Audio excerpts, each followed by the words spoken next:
Tout va bien. Vous êtes à la clinique pour malades d'Alzheimer de Providence. Ah. Oh, un chat. Et il s'est perdu lui aussi. Lui, c'est Oscar. Il fait partie de notre équipe de soins ici au 3e étage de la clinique Steerhouse. Là, il est en train de faire sa tournée de visite aux patients. Il fait ça depuis qu'on l'a amené ici il y a 2 ans. Et depuis le temps, on peut dire qu'il connaît bien ses patients.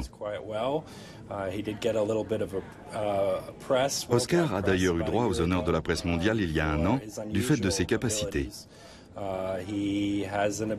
Oscar prédit avec une grande fiabilité lorsqu'un patient est sur le point de mourir à sa façon de se mouvoir autour de la chambre du patient.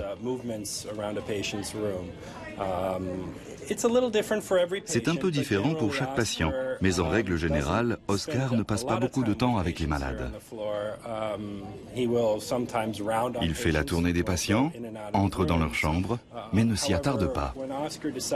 Mais lorsqu'Oscar décide de rester dans une chambre, là, nous faisons tous attention à ce qu'il fait. En général, lorsqu'un patient est sur le point de décéder, Oscar reste dans la chambre. Il saute sur le lit et il y reste, jusqu'à ce que le malade s'en aille vers des choses plus grandes et meilleures. Hoffman avait laissé son roman inachevé, Le chat Moore, suite au décès de son vrai matou, appelé Moore lui aussi. Soseki, plongé dans le coma, avait reçu la visite en rêve du chat noir qui lui avait inspiré des années plus tôt le roman « Je suis un chat ». Soseki meurt finalement 4 ans après son chat noir. Hoffman, 4 mois seulement après son cher Moore. Oscar, lui, annonce le décès de ses compagnons de vie 4 heures avant le moment fatal et les accompagne de ses ronronnements jusqu'aux portes de la grande inconnue.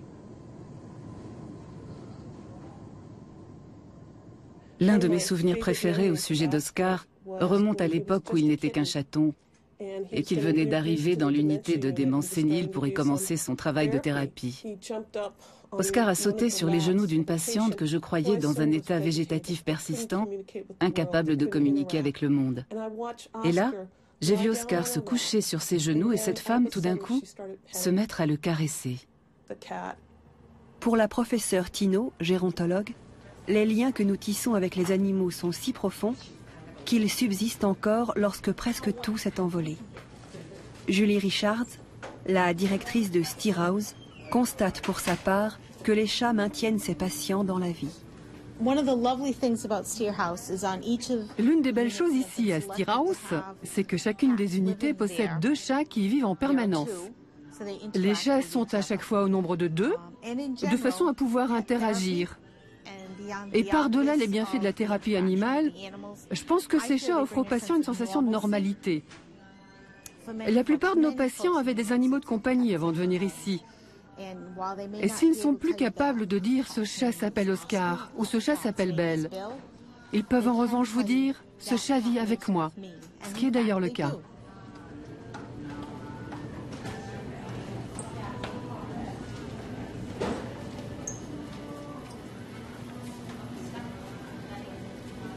30% des chats de plus de 11 ans, 50% des plus de 15 ans développent comme nous la maladie d'Alzheimer. Chez les humains, la maladie atteint 5% chez les plus de 65 ans, 20% des octogénaires.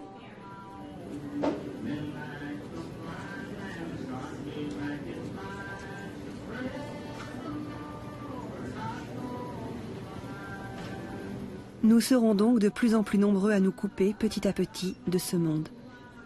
Pourtant, même égarés dans les labyrinthes de la mémoire, nous resterons qui nous sommes. Des individus à part entière, avec un passé, mais aussi un présent et un futur, ainsi qu'en témoigne la responsable de l'unité de démence avancée, Cheryl Krohn. Nous nous efforçons de connaître chacun de nos pensionnaires. Lorsqu'ils arrivent pour la première fois à notre étage, nous les rencontrons avec leur famille et nous apprenons ainsi à connaître leur histoire, leurs loisirs, leurs centres d'intérêt, ce qu'ils n'aiment pas. Nous nous empressons ensuite d'inclure ces informations dans le programme de soins que nous créons à leur attention. Nous demandons aux familles de nous ramener des photos de la vie du patient, de l'enfance à nos jours, et nous faisons en sorte que chacune de nos aides-soignantes se familiarise avec l'histoire du patient.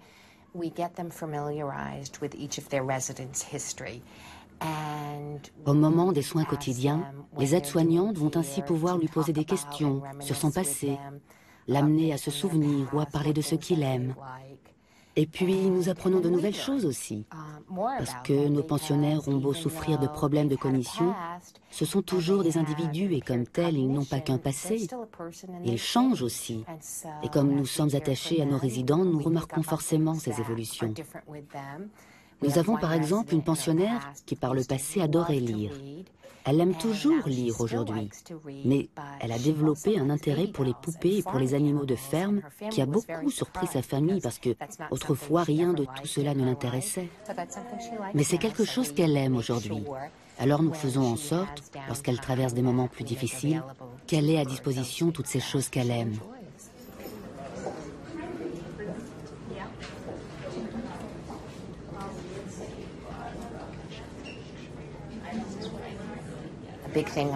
Pour notre unité, la priorité, c'est d'aimer nos patients.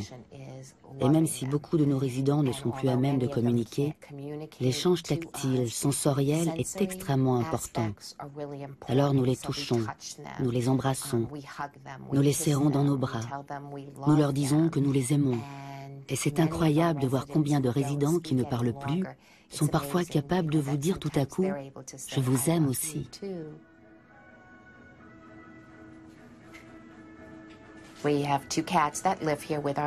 Deux chats vivent ici avec nos pensionnaires. Ils sont arrivés là tout chatons, c'est leur maison ici. Et d'ailleurs, ils se comportent avec les résidents comme si c'était leur famille, une famille très nombreuse. Cette année, à 2 reprises, 2 de nos patients sont décédés en même temps. Oscar était un peu perdu. Il n'arrêtait pas de passer d'une chambre à l'autre. Mais à chaque fois, il a finalement choisi de rester avec la personne qui n'avait pas de famille. On était sidérés de voir qu'il avait senti ça. Genre, il faut que je reste avec celui-ci parce qu'il en a besoin. Tandis que les autres étaient entourés par leur famille.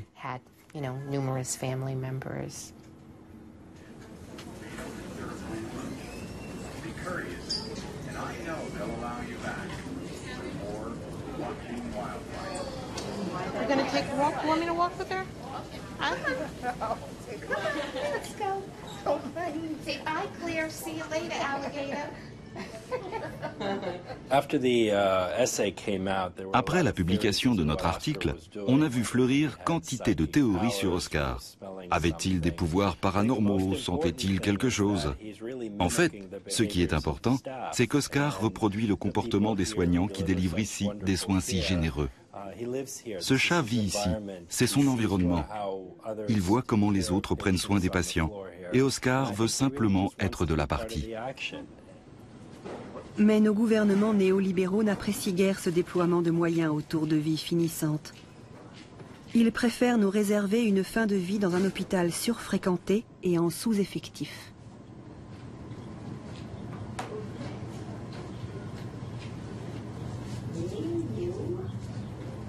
Les plus riches pourront toujours s'offrir des soins à domicile.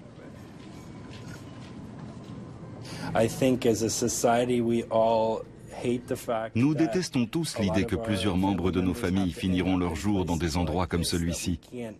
L'idée d'être incapable de subvenir à leurs besoins à la maison, d'être incapable d'arrêter le cours de nos vies pour prendre soin de ceux que nous aimons et qui sont atteints de démence sénile. Mais la réalité, c'est que nous ne pouvons pas le faire. Et les structures comme celle-ci pallient à ce besoin. Il y a énormément d'amour ici. La plupart des soignants finissent par faire partie intégrante de la famille des patients. Ils sont la première personne à les rencontrer le matin et la dernière à les mettre au lit. Mais ce qui est tragique, c'est que les politiciens dans tous nos pays considèrent ces structures comme une cible idéale pour des coupes budgétaires. Il y a plein d'autres secteurs en médecine où des gestes simples permettent de réduire les dépenses. Mais ici, nous sommes dans un environnement qui a réellement besoin du soutien de l'État, qui a besoin que l'on comprenne mieux la qualité et l'humanité des soins que l'on y assure. et qui a besoin aussi d'histoires comme celle du chat Oscar pour rappeler à l'opinion publique que les gens ici ont encore une vie.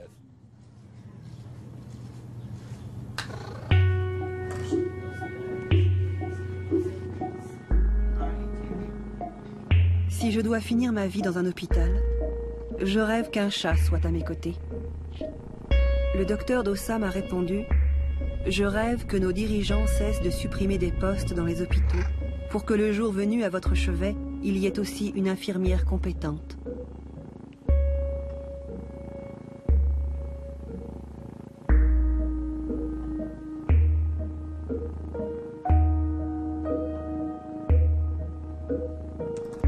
Cela faisait 10 jours que mon chat noir avait disparu. Et des années que j'avais perdu la capacité de savourer le caractère unique de chaque rencontre. Car humain, chat, peu importe.